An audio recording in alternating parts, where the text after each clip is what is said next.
Good morning, everyone. Welcome to the Green Era Hub webinar series. My name is Evelyn Zuniga, and I'm one of the communications officers for the Green Era Hub project.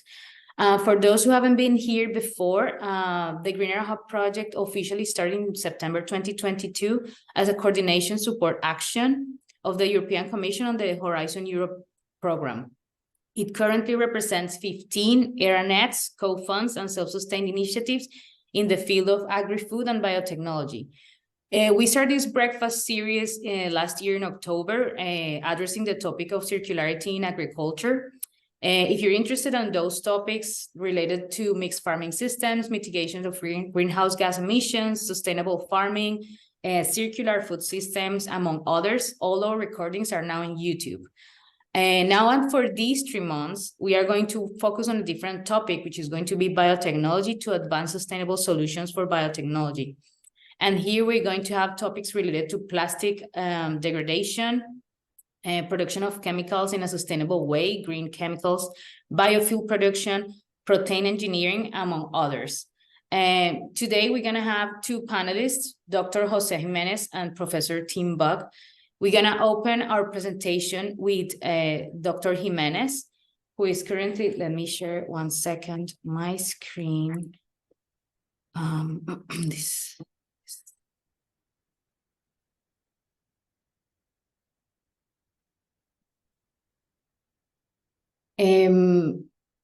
Dr. Jimenez is currently a reader in synthetic biology at Imperial College London. His research focuses on a number of topics at the interface between synthetic biology and evolution. His group is interested in understanding how evolution shapes the properties of protein exhibiting in quantum mechanics in vivo, in trade-offs for governing gene expression, and in the dynamics of complex microbial communities. Today, Dr. Jimenez's talk is about microbial conversion to lignin monomers for bio-based plastic using synthetic biology. Thank you very much, Dr. Jimenez, for accepting our invitation to present your project. I'm gonna stop sharing my screen, and the floor is yours, and you can start showing your presentation. Thanks so much.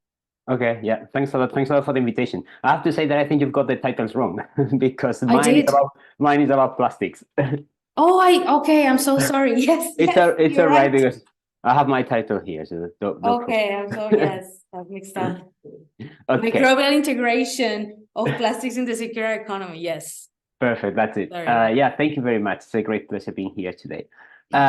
So something that I probably need to let you know is that we got a project awarded by the ERA Biotech, but one of the second call of the ERA Biotech office, actually, in which what we were proposing to do is to use microorganisms to try to valorize plastic waste. So I'm today as the project coordinator here presenting some of the work that we did, so giving a summary of the project and highlighting showcasing some of the results that we got. So it's a project that I started at the beginning of the pandemic, in early 2020, and finished last year, so around spring, depending on the partner or so, of 2023. So in the project, we had 5 partners. So it's one of a relatively small consortium for a European project. Apart from us, based in Imperial College London, we had partners in Germany, in Aachen and Leipzig. And then we had partners at the University of Valencia in Spain as well, and a company based in France, and they specialize in the production of polyurethane for different applications. So the overarching idea of the project is what you have on the screen at the moment, okay? So we wanted to target plastics and then use microorganisms, either whole microorganisms or enzymes, to break down the plastics into constituent monomers. And then, I'm not sure if you can see my pointer now. And then the idea is to take those constituent monomers and either use them as they are for making fresh plastic, or transform them by using engineered microorganisms again into molecules with a certain added value. In our case, we looked for bifunctional molecules, silic, polyols, etc., that could be put together or combined with different chemicals in order to make new materials. And the material that we were, the materials, the family of materials actually that we were targeting are polyurethanes, again, because of the interest of the company. We call them biopolyurethanes because some of the constituent monomers come from renewable or bio-renewable sources, and they can potentially be biodegradable, all right? The plastics that we target for hydrolysis, are PET and mainly polyamide-based polyurethanes. For the purposes of today's talk, I'm going to focus mainly on PET. So PET, as you all know, is a polyester of terephthalate and ethylene glycol. Those are the constituent monomers. Now, there are two main ideas in this project that I want to discuss separately. One of them is the idea of upcycling. So we take something and then we convert it into something different that could have a different functionality. The other idea is what we call petrotrophy, is the breaking down of PET by using microorganisms. And then they have, both of them are challenging, but one is more challenging than the other. So I'm going to start talking about the easier of these ideas, which is the easiest of these ideas, which is the idea of upcycling that you have illustrated here. As I said, we take something that is being used for one particular purpose, and then we convert it into something with possibly a different functionality. So we give it a second life, okay? So this is something, so the idea then is to take these monomers that come from PET degradation, terephthalate and ethylene glycol, and then transform into something else. And this is some work done by two people in my lab, Dr. Banks and Dr. Abdul Muttalib. And you may have seen some things like this in the news, so it's all over the news constantly. The idea is basically to engineer microorganisms to use terephthalate mainly, and then make other molecules of value. What we decided to do is a molecule called violacin that you have on the screen right now. We like it a lot, so it has anti-tumoral and antimicrobial properties, but what we like of it is that it's purple. So for us, it's super easy to screen if something's working or not. And what Alice and Umar did in this project, and actually most of the results that I'm going to show throughout the presentation come from the work that they've done in the lab.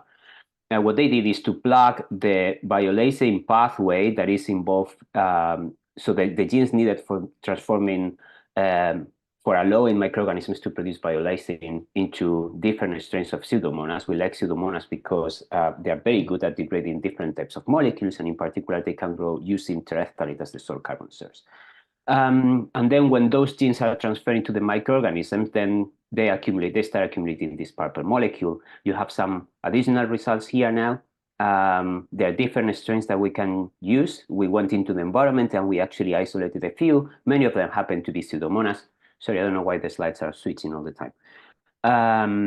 And what you can see is that basically, when we have the violacin pathway in the microorganism, we can see a decrease in terephthalate concentration that correlates with the accumulation in the molecule of value. In particular, this species is particularly good at doing that.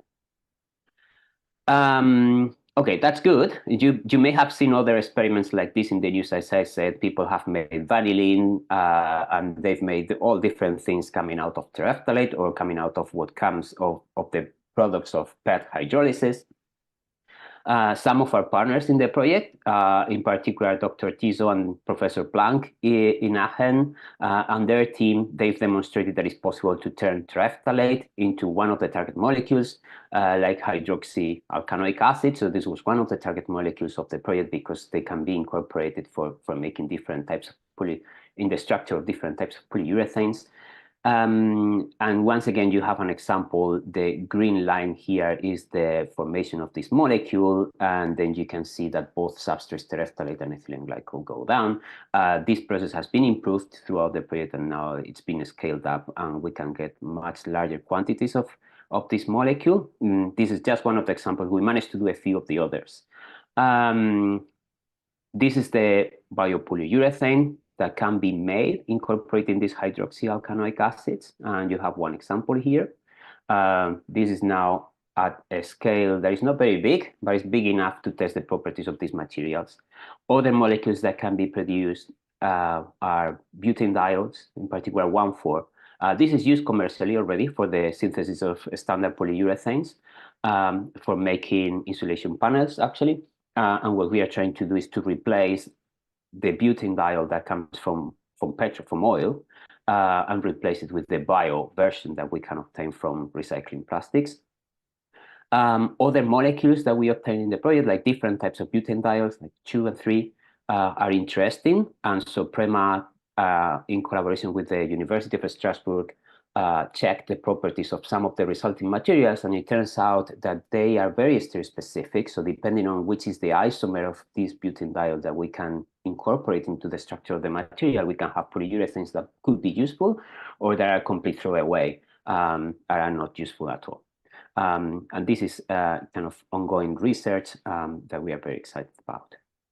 Okay, as I said, even though the upcycling side of working with plastics is feasible, and there are several examples that you may be familiar with already. Something that I wanted to discuss today is this idea of petrophy. This is something else that we try to do in the project. And here, what we are trying to do basically is to engineer microorganisms so they could fit directly into plastic waste. And in particular, we made we tried to make different strains of pseudomonas able to produce the enzymes that are needed for breaking down PET so that they can feed on the monomers. So to date, the only organism that we know of that is able to feed on PET is called Ideonella sakeiensis. It was isolated in 2016, is the one that you've probably seen in the news as well, because it also happens to be the source of the enzymes, some of the enzymes that we use for PET hydrolysis, okay?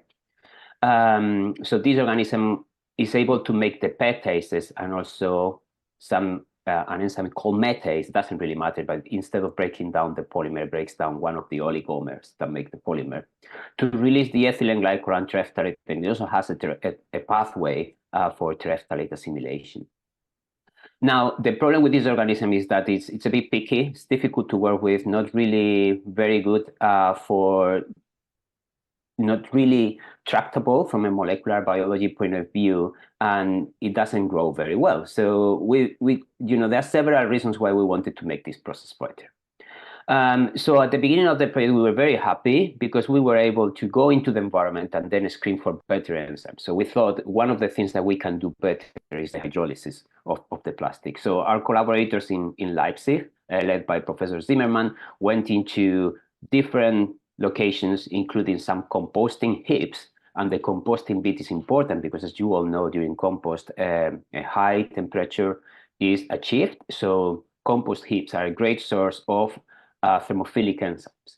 And in this case, having enzymes that can operate at temperatures higher than normal is very good because they tend to do very well dealing with plastic waste. So the higher the temperature, the closer the polymer is to something called the glass transition, and it becomes more accessible for the degradation, for enzymatic degradation. So having thermophilic enzymes that are able to tolerate those temperatures is something that makes the plastic degradation better. And again, if you followed the news recently, or maybe not that recently, there are some industrial processes in which some thermophilic enzymes are involved. In particular, one called LCC is the gold standard for PET enzymatic recycling.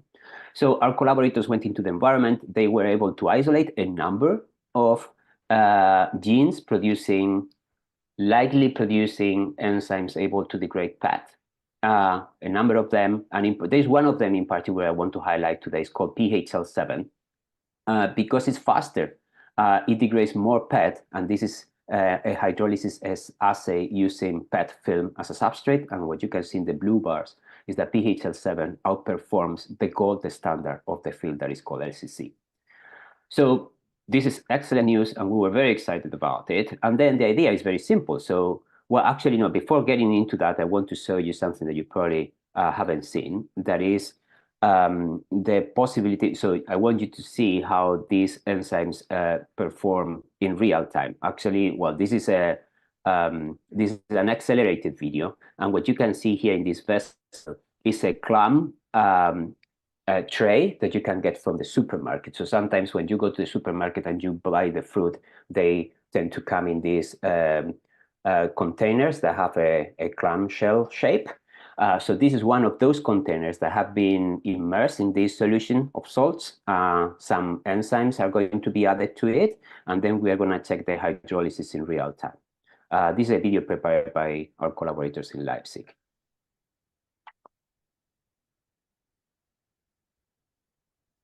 So that's the plastic being hydrolyzed. This is the time in hours. So about a day after hydrolysis, the tray has been completely degraded. And then on top of that, we can actually hydrolyze a second. And what you can see is that basically it dissolves completely, okay? I'm going to stop it here. I mean, we can try, or our collaborators try different types of plastics, not only the post-consumer tray that you can get from the supermarket, but this is just to give you an idea of how efficient these enzymes are in vitro, okay? Now, beyond hydrolysis in vitro, that is what's been done in industry these days, we thought that there might be a case for trying hydrolysis in vivo. This is with whole microorganisms. And part of the reasoning behind that is that we also conducted some life cycle assessment of these processes. And in particular, we looked at what is the environmental cost of doing this enzymatic hydrolysis in vitro. And for that, we take into account 4 processes. So there are 4 processes in which we can divide that enzymatic hydrolysis. So one of them is the production of the enzymes, what we call the fermentation. Another one is the process of hydrolysis itself. And then there are some downstream processes that we need to conduct in order to recover the monomers from the hydrolysis. And we also need to take into account the energy or the sustainability cost of pre-treating the PET plastic, okay? Now, those are the 4 sections that you see in all these bars, and I want to highlight a few of them. So for example, if we look at what is the global warming associated to all these processes, what we can see is that the process of producing the enzymes accounts for about 1/4 of it. Together with the pretreatment, that's about half of the cost.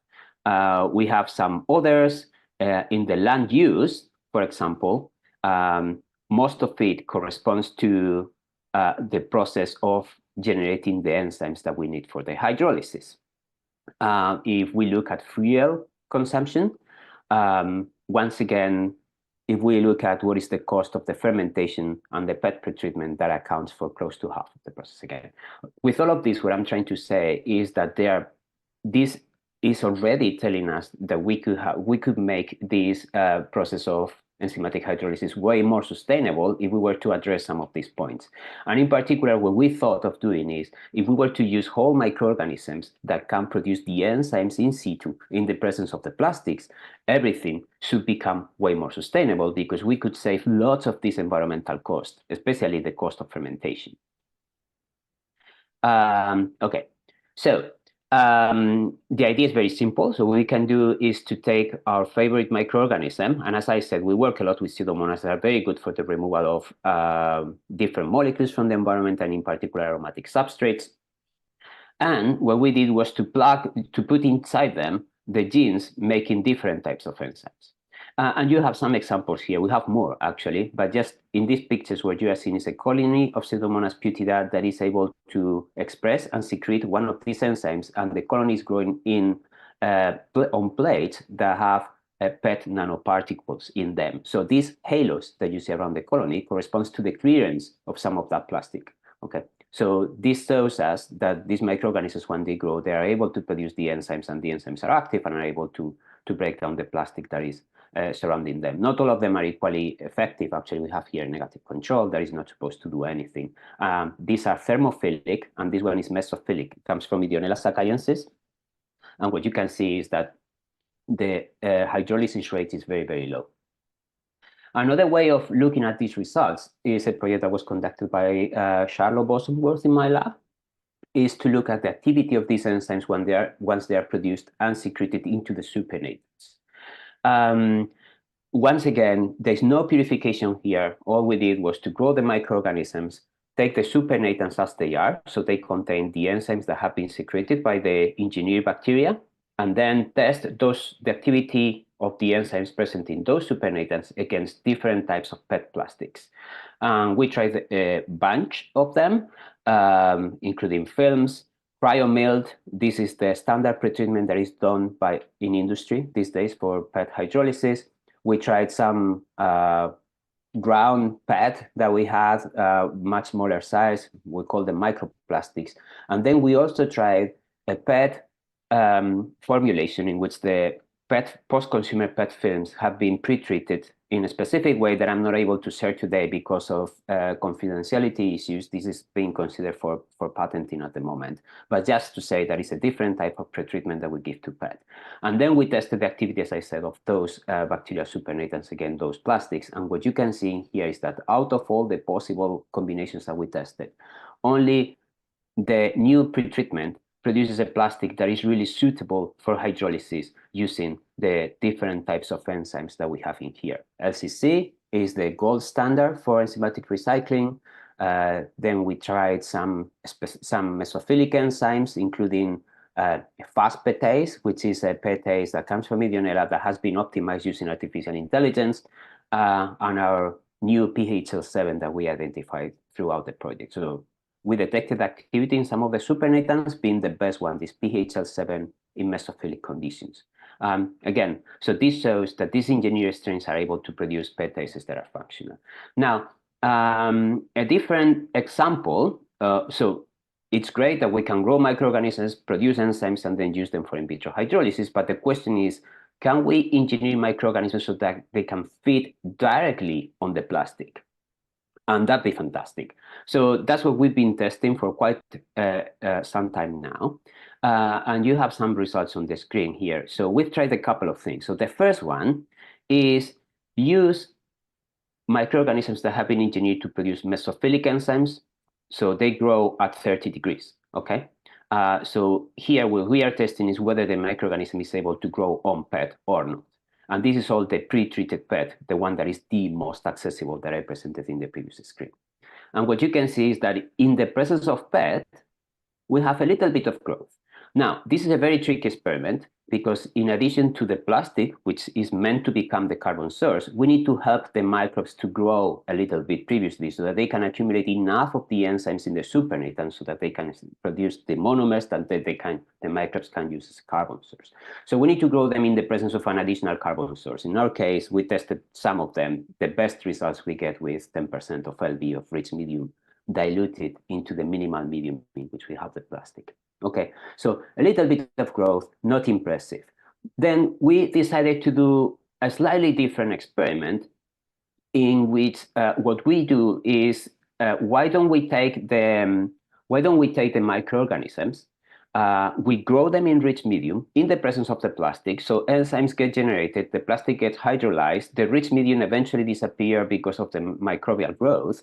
Then we purify those resulting cultures and we use them, so we remove the cells and then we use them to inoculate fresh cells again to see if they're able to feed on the resulting PET. This gives us the advantage of being able to incubate the initial culture at a much higher temperature for a number of days. So the way this experiment works is we inoculate with our cultures in rich medium, they produce enzymes, so they grow normal, let's say.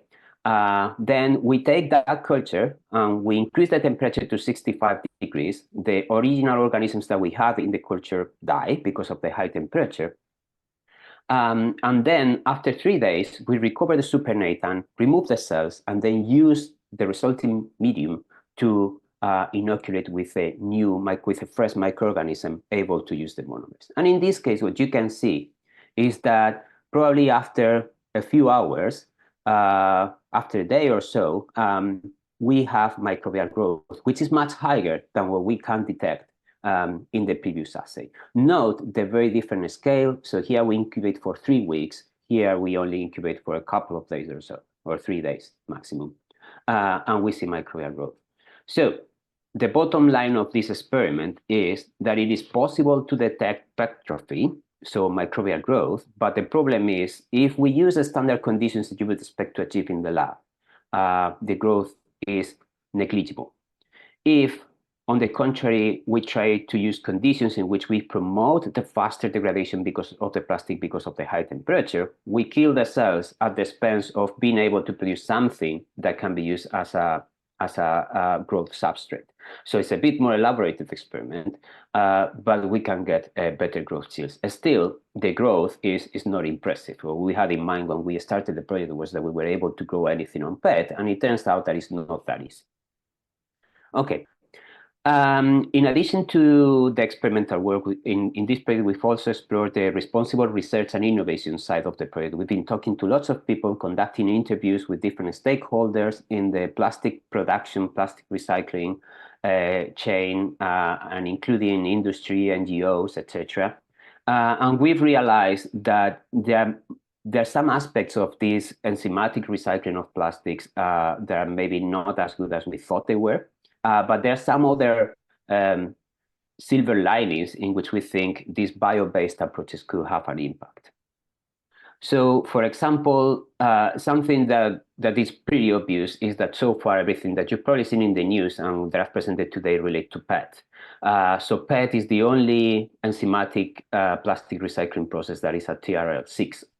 Obviously, it'd be great to have similar technologies that can target other polymers, and we are working on that. Things like being able to degrade or hydrolyze polyethylene, polypropylene, polystyrene, etc. It turns out that PET is, out of all the plastics that are out there, is the easiest one to collect, the best one collected, sorted, and recycled by other methods. So probably not the best example of use of biology. So we have technologies that are very good at dealing with PET. And we don't think we are going to we can do better than those technologies. Part of the problem is that the scale of biodegradation is very small. As you can see, even though the hydrolysis takes place in a day, the chemical hydrolysis is even faster than that. In addition, we know that PET trophy, the growth that I just presented is not great. So increasing the sustainability of the process is going to be hard. As I said, there are some silver linings as well. So PET might be, enzymatic degradation of plastics might be the only option for dealing with plastics that are actually not recovered. So these plastics that accumulate in the environment, for example, in wastewater treatment plants or even in environmental releases, okay? So maybe having enzymes that are able to degrade plastics in the environment is the way to go about this. Even though the rates are not great, the sustainability is definitely greater compared to other process of recycling of plastics. And in particular, a very good selling point for biological degradation or recycling of plastics is that enzymes are very specific of their substrates, that they don't really care too much about additives. So, for example, dealing with mixed waste or with plastics that are contaminated with additives, etc., should be easier using biological approaches compared to other processes, because we don't have the problem of having to care so much about possible contaminants. Okay, with this, I just want to finish, and I want to thank everyone that took part in the project, or the project partners, and everyone that contributed. You have them listed here. If you wanted to get in touch with us, you have my email address on the screen, as well as the project manager's email address. We have a webpage that I invite you to check. We are on Twitter. And of course, I wanted to thank the sponsors for the opportunity of conducting this research, and you for your attention today. Thank you very much. Thank you, Dr. Jose Jimenez. I was just looking at some questions that I have, but I think you answered all of them. If people have questions in the Q&A section, you're welcome to put the questions, and also on the chat. I wanted to ask, what is the involvement of the industry partner in your project? Like, what do they take from which point? Yeah, so they were in charge of taking the monomers that we can produce biologically and make new materials with them, and obviously test them. Okay. Some of these processes can be scaled up, so that's something that we were investigating as well.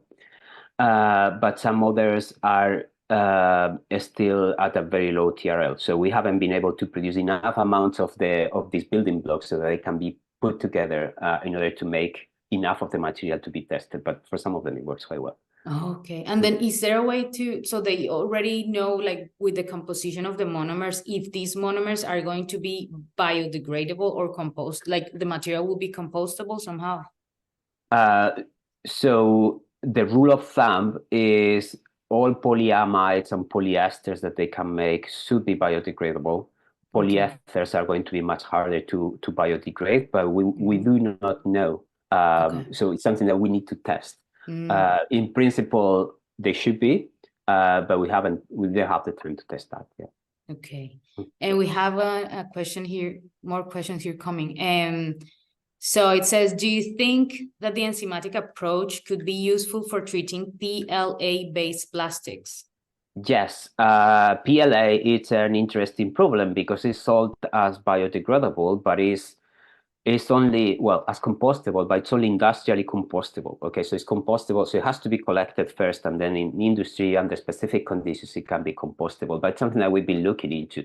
PLA is a polyester, it's polylactic acid, and some of the esterases that are active against other polyesters, including PET, are active against, also against PLA. So yeah, enzymatic treatment of PLA is definitely an option. Okay, fantastic. We have another question. It says, very interesting talk, so much to learn about plastic biodegradation. I have a question about the environmental and human impact of releasing the enzymes in the environment, because in the graph with the cost of this technology, the fermentation process presented a high carcinogenic impact for humans, if I understood correctly. Not carcinogenic.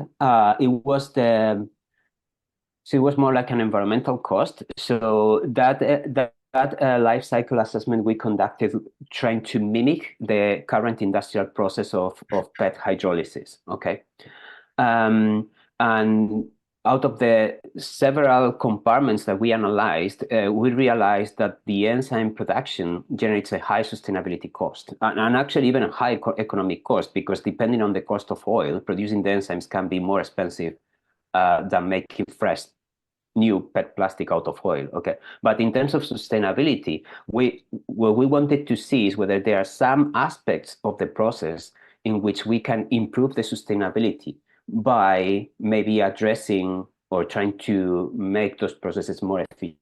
And in particular, we think that the fermentation is one of them. So it is true that if we wanted to make enzymes to treat plastic in the environment, we would still need to produce them somewhere else through a fermentation process, and then purify, and then treat, in order to treat the plastics in the environment. So therefore, the cost still is going to be high. Now the question is whether the sustainability cost could be somehow compensated by the cost of removing microplastics, which we know are bad for the environment and for health, right? That's one important. I think is one important aspect. The other aspect is that it might be possible to reduce the environmental cost of making these enzymes by maybe, for example, produce them in situ. This could potentially involve GMO. So it's a different type of problem that that probably we need to have a separate discussion. But one of the possibilities, I guess, is if we could have engineered microorganisms that we could use in a contained environment that could produce the enzymes on the spot, that would save the environmental cost, provided that we are not able to release those organisms into the environment. And what I'm thinking, and these are conversations that we are having, for example, with wastewater companies, is to try to use some of the infrastructure that is already available for treating urban wastewater. So most of the microplastics that end up in the environment actually come from textiles, from the laundry, from the washing machines. Could we get rid of those microplastics by implementing this type of process in a contained environment, so that we can kill the microorganisms afterwards? So there are different aspects of the technology that are worth considering. But the point of that part of the presentation was to say that there is a lot of room for improvement, especially if we address specifically the fermentation process. Okay, yeah, there's a lot of things to think about when it comes to like what different like problems we can face when we like, okay, yeah, this is GMO, but yeah, we have to contain them. So I'm gonna take this last question because we're gonna have to move to the next talk. So it says, what are the challenges to treat composites? Can the filler interfere with enzymatic activity? So the short answer is we don't know. Okay, but in principle, I would say it shouldn't really be a problem. I mean, you need to think about how these enzymes or these microorganisms operate in the environment in which they're meant. So none of these enzymes has evolved to deal with plastics. Okay, we can evolve them artificially, or for example, the PET bases that we have isolated. So they have probably evolved to degrade other polyesters that are naturally present in nature. In particular, some of the enzymes that we use, we know degrade, so are able to degrade cutin. So it's a polyester made by plants. But you need to think that in nature, everything's complex. Everything's a super complex mixture with lots of different molecules contaminating the others. Think about, how plants eventually biodegrade or lignin biodegrades. And enzymes eventually, they find the right substrate and they're able to degrade it despite being in a super complex mixture of many different substrates. So I don't see why having mixed plastics could be a problem, or composites, plastics that have different. Actually, none of the plastics that we use actually is pure. It has a blend of plastics, different layers, etc., etc. So I think one of the good things of biology is that they should be able to deal with complex substrates. Okay, great. Dr. Jimenez, thank you very much for accepting. And again, I apologize for the mix-up in the title. There are some other questions in the Q&A section that you can answer if you would like to do so. And now we're gonna move to Professor Tim Bugg. And thank you very much for joining us, Professor Bugg. I'm just gonna share my screen for a second for a short presentation. All right. Yeah. Sorry, I was problems logging on. Yeah, that's no problem. So 1 sec. Wait a second. Professor Tim Bugg is a professor of biological chemistry at the University of Warwick, and his research focuses on the study of bacterial enzymes for degradation of the lignin biopolymer found in plant cell walls, including metabolic engineering for the conversion of lignin into renewable aromatic chemicals, and the enzyme involvement in bacterial cell wall peptidoglycan biosynthesis as targets for the development of novel antibacterial agents. Professor Bugg's talk today is about microbial conversion of lignin monomers for bio-based plastic using synthetic biology, and this is part of the MILIMO project. Professor Bugg, thank you very much. I'm just going to stop sharing my screen. I have to find the button. There you go. And thank you very much for joining us, and then you can start sharing your presentation. Thanks so much. Okay.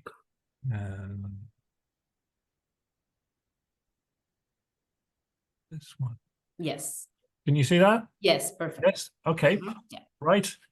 Good morning, everyone. So my name's Tim Bugg from the University of Warwick in the UK. I'm going to talk about the MILIMO project that I was coordinator for. This is another ERA co-biotech project.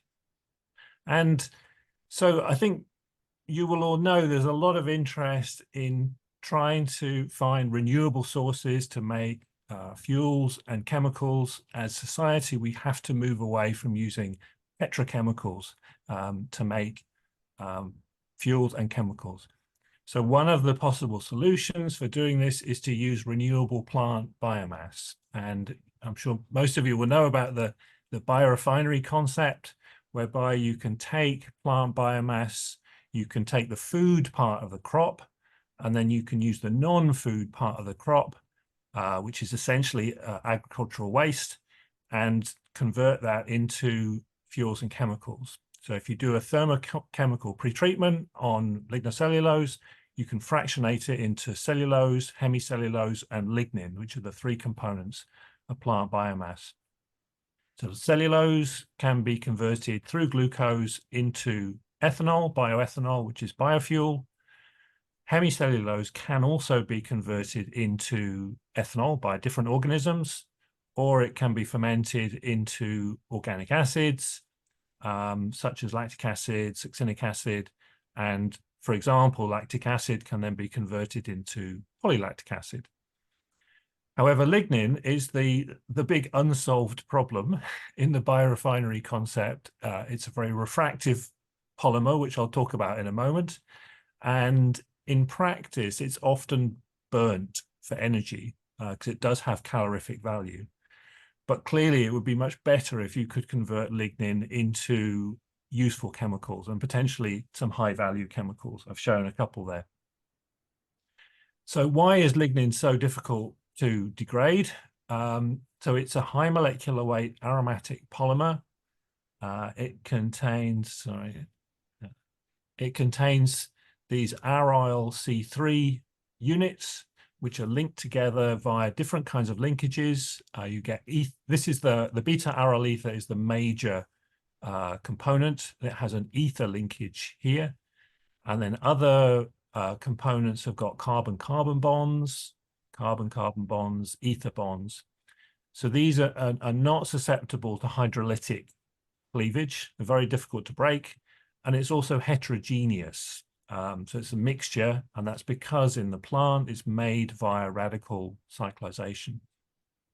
However, lignin is the biggest potential source of renewable aromatic carbon in the biosphere. So if we could convert lignin, then it's a great source of aromatic chemicals.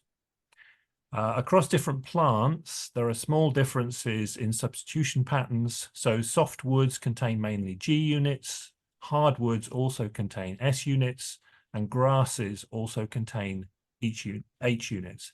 But they all contain these kind of components. So technology that works for one should work for other plant types. So I haven't got time to explain all the work that we've been doing over the last 15 years, but one of the approaches is to try and use synthetic biology to engineer bacterial lignin degraders to break down lignin, but also produce useful products. And we've discovered several bacteria that can break down lignin. I'm going to talk about two of them, Rhodococcus jossii and Pseudomonas putida, which the last speaker also talked about. And this project is in collaboration with Biome Bioplastics based in the UK, and they are interested in making substitutes for terephthalic acid. So terephthalic acid, as you heard, is involved in making PET, which is used to make drinks bottles, all sorts of things. PET is not really biodegradable or slowly biodegradable. Biome are more interested in PBAT, which is biodegradable, also contains terephthalic acid, also butane-diol and adipic acid. So these other components can be sourced from renewable sources, but terephthalic acid comes from oil, comes from oxidation of paraxylene. So they were interested in trying to make aromatic dicarboxylic acids from lignin. So how are we going to do that? So lignin degradation, the pathways are not fully understood, but we do know that one pathway comes through vanillic acid and protocatachoic acid. And normally this is degraded via oxidative cleavage between the 3 and 4 position in Rhodococcus and Pseudomonas and other organisms down this beta-keto adipate pathway. And my first collaboration with Biome, we came up with a strategy. I know that there are other enzymes in other organisms that can cleave protocatachoic acid either between the 2,3 position or the 4,5 position here. And that generates these extradiol ring cleavage products. And it's known in the literature that if you treat those with ammonia or ammonium chloride, they can cyclize to make pyridines. So therefore, potentially, we could make these pyridine dicarboxylic acids. And you think, okay, great, this looks nice on paper, but it's not going to work in practice. Well, actually, remarkably, it did work. So if we insert either the Lig-AB or the Pra-A genes into Rhodococcus jossii using an inducible expression vector, then we see the production of these compounds as bioproducts in a microbial biotransformation in 7 to 9 days. So this takes time. It's hard to break down lignin. But we saw titers of about 100 mg per liter, which is a quite exciting demonstration that this is possible. And we published this back in 2015.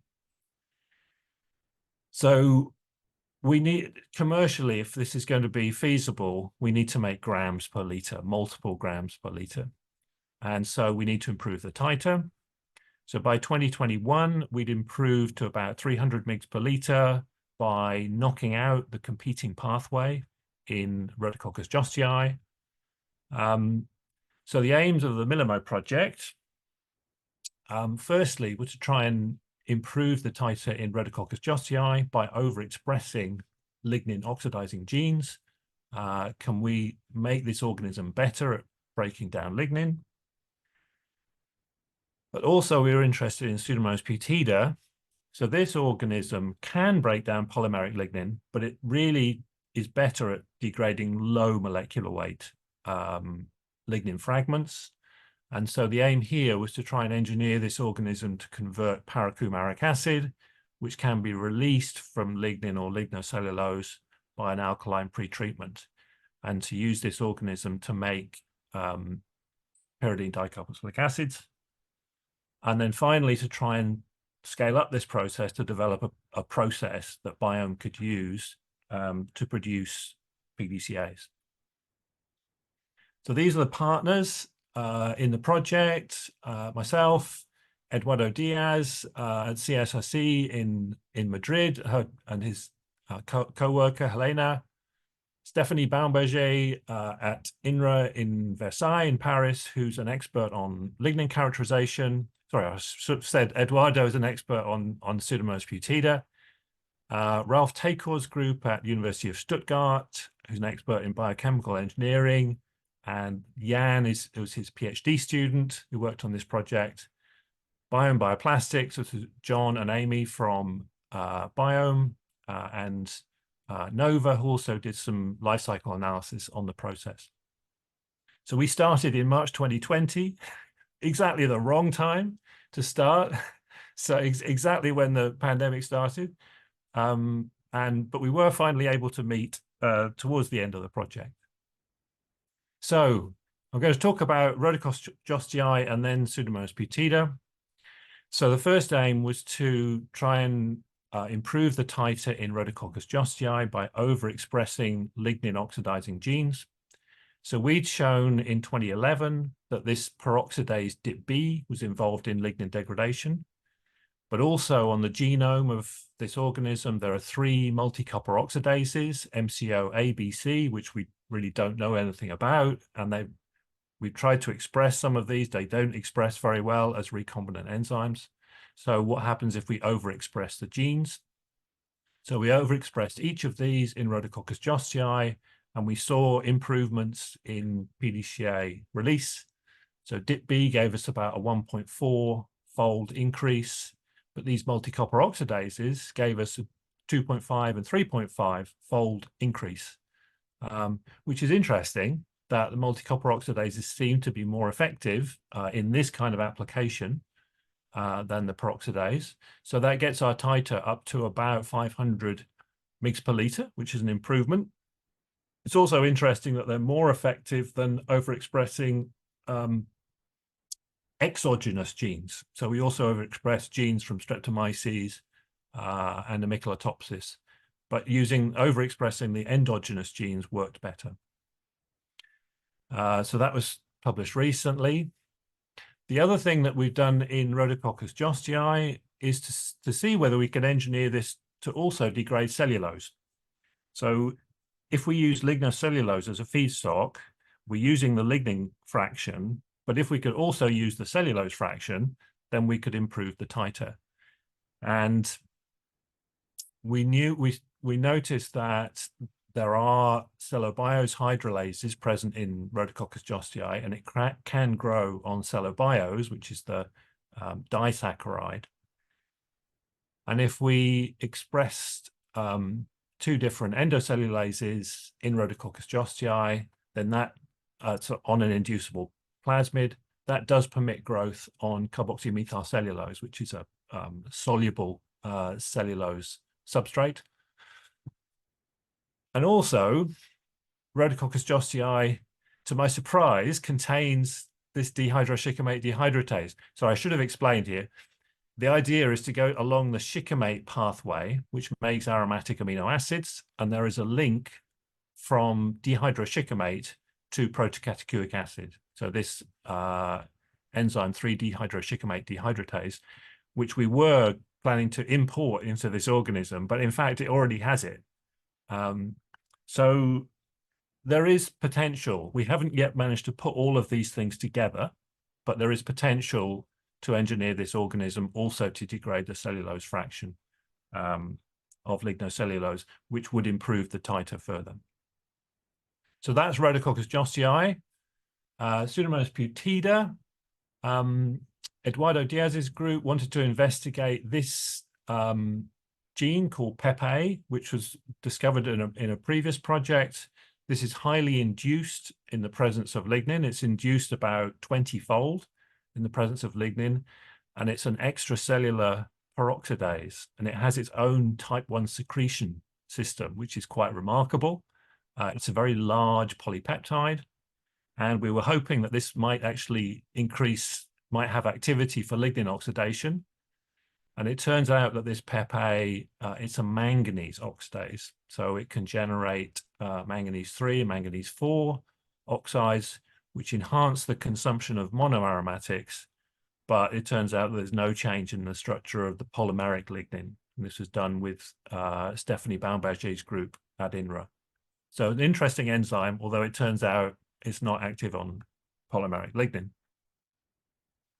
But Eduardo's group have also engineered Pseudomonas putida, KT2440, to convert para-coumaric acid into 2,4-PDCA. So this is also by knocking out the beta-ketoadipate pathway, the competing pathway, and overexpressing this POB-A monooxygenase. And the resting cells then quite rapidly convert para-coumaric acid into 2,4-PDCA. It's strange that Pseudomonas putida only does this in resting cells rather than in growing cells. And there's some evidence from Eduardo's group that's because this ring fission product, the CHMS, seems to be quite toxic for Pseudomonas putida.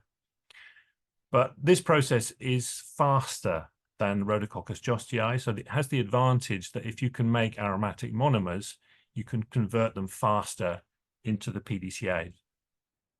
So the other thing we wanted to do on the project was to see if we could combine these two.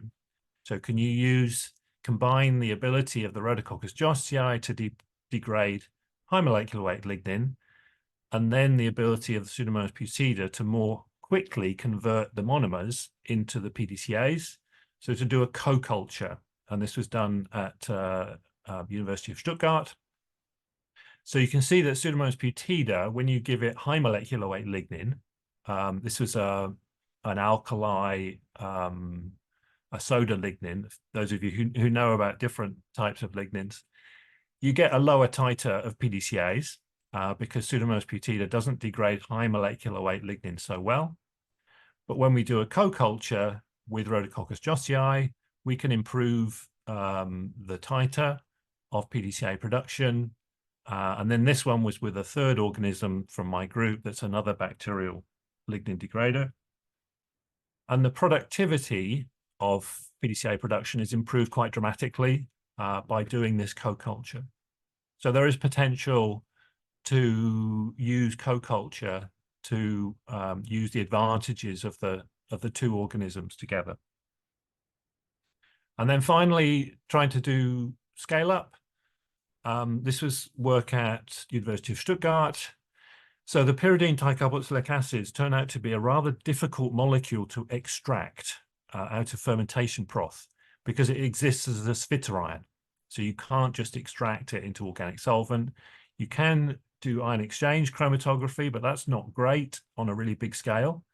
So they have this rather nice method called reactive extraction, where they form a complex between the PDCA and an extractant, which is trioctylamine, and that allows the PDCA to be extracted into octanol, and the PDCA can then be released through change in pH, and that works nicely. So we get about 95% recovery of the PDCA, and you can then crystallize that out at low temperature under acidic conditions. And they've scaled this technology up using a centrifugal extractor, so this can be done on a laboratory scale. And they have scaled up the PDCA production at 1.5 litre and 30 litre fermenters. So we've improved the ability to produce the PDCA at scale, and it's really then up to Biome whether they want to take this further. I think the titer is not quite high enough at the moment, but we've certainly made some progress during the project. And then Biome are also interested in finding new markets for their products. So just to mention, they have a new collaboration with a company called SureGreen, using their plastics. So currently they sell first generation plastics, which are starch-based plastics, but they're biodegradable. And so one application is as tree shelters, which otherwise would just make litter in the environment. So a new product is on the market, and you're welcome to look at their website. So in conclusion, we can make pyridine dicarboxylic acids from lignins, but there's two different organisms which have their advantages and disadvantages. So Rhodococcus jossii is better at degrading high molecular weight lignin, but it's a relatively slow conversion, and it's also difficult to do the genetic modification. If anyone wants to ask me about that, I can say more about that. Pseudomonas butida is much easier to do genetic modification, and it works well with aromatic monomers. It doesn't work so well with polymeric lignin. And we've made some progress in trying to develop a scalable process for PDCA production. And it was nice to finally meet towards the end of the project. We met in Versailles in April 2023. And I'd like to thank EU for sponsorship, and thank you for your attention. Thank you very much, Professor Bugg. It was very interesting talk. These two talks really blow my mind. I like it. I love it. We have a question here in the Q&A. It says, thanks, Professor Bugg, for the interesting talk. Do you think that ionic liquids might be an option for the PDCA extraction? Could be, yeah. I think that's a technology we haven't thought about. I think this was Ralph Takor's group at Stuttgart, and they already had this reactive extraction technology that they wanted to apply. I think I'd have to ask him about that. There is interest in using ionic liquids, yeah. Okay. But we haven't tried it. Okay. You mentioned that the genetic modification of Rhodococcus is challenging. So how is it that interests me? Why? Yes. Yeah. So it's just hard. Yeah. So whereas with Pseudomonas butida, you can do this in about a week and it works reliably. And I've even had project students do that. With Rhodococcus jossii, it has fairly low transformation efficiency. You need to use a lot of DNA, and it also has a low rate of recombination. So use recombination-based methods. So you have to then use counter selection, the sucrose counter selection, and you have to just keep plating it and hoping. So there's no CRISPR available in Rhodococcus. Probably one day someone will work out Rhodococcus, a CRISPR in Rhodococcus, but someone who is in my group actually in Brazil, she spent half of her PhD trying to develop CRISPR in Rhodococcus jossii, and it failed. Yeah. So it's just yeah, it's a challenging organism, but it does have some real advantages. And then, so talking about designing and producing GMO, what is the policy landscape at the moment in terms of GMOs that are going to be produced for plastic or kind of contained? What is the regulation that they require? So yeah, it would have to be contained in a fermenter, but you can do that. Yeah, so that can be done. Okay, so if you scale it up, they can just be like there fermenting and yeah. Okay. So that it can be done as long as it's contained. Yes. Okay. I have another question here. Where is it? So is there any because like sometimes other types of microbes, fungi, or maybe protozoans can work in microbial communities to maybe degrade like in a more efficient way. Is there like a part of the project or other projects maybe working on this kind of approaches like microbial communities to try to degrade lignin? Yeah, so that's interesting. And I've been involved collaboratively in one or two pieces of work. So there's interest in the sort of microbial ecology of soil. So whereas there's a big difference between fungi and bacteria here. So fungi are essentially basically a single organism that does the whole thing. Whereas in soil, it's very much a community of bacteria. And yeah, it's complicated. And there's also interest in environments like termites, wood-eating termites, for example. And you see some of the same sort of organisms appearing, but also different organisms. So and it is quite hard to unpick exactly what each organism is doing. So I think it's, from microbiology, it's quite a fascinating subject. But if you want to use it for technology, then you probably need to know what each of your organisms is doing. Yeah.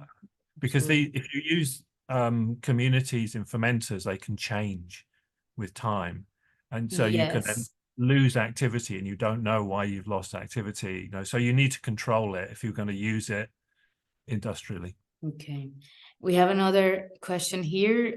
It says, what are the sources from the lignin used in your work, and the molecular weight? Can you extrapolate your work to other types of lignin, like the subproducts from paper industry? So that's, a very good question. So there's lots of different types of lignin, and there's a big question really for us and for Biome is, what feedstock are you going to use? And you have to think very carefully about the life cycle analysis and the techno-economic analysis.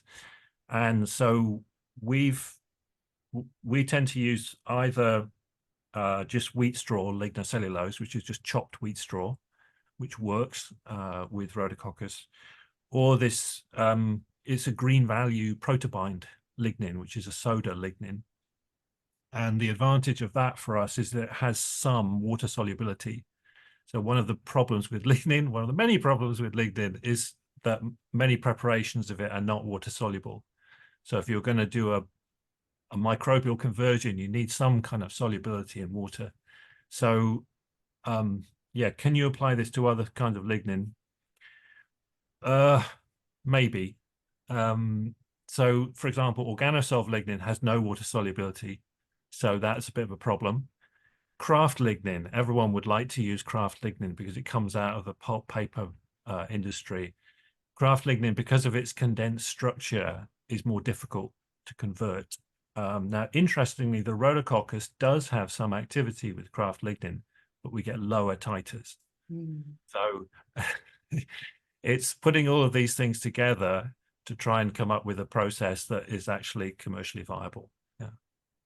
Okay, great. But yeah, there's lots of kraft lignin around if someone can crack that problem. Yeah. Yeah. Okay, so I think I'm gonna close for now. We're just past 7 minutes. I would like to thank to Professor Bugg and Dr. Jimenez for 2 fantastic talks. Thank you very much for providing us great overview of your projects. It's very interesting, and I hope people in the audience learn like a lot more about lignin and plastic degradation. Thank you so much for my panelists. And I would like to remind you all that to register to our second breakfast club, which is going to be on January 25th at 10 a.m. I will be sending the invitation to everyone. And we're going to have, again, two panelists, Professor Frank Delvin, who's going to be talking about control of yeast bacteria co-cultivations in bioreactors, and Dr. Alan Goddard will be talking about biotechnology at the cell membrane. And thank you very much, everyone, for your questions. Very insightful, very interesting. And I'm going to close this webinar here. And thank you, my panelists, again. Thank you very much. Bye-bye. See you in another opportunity. Thanks.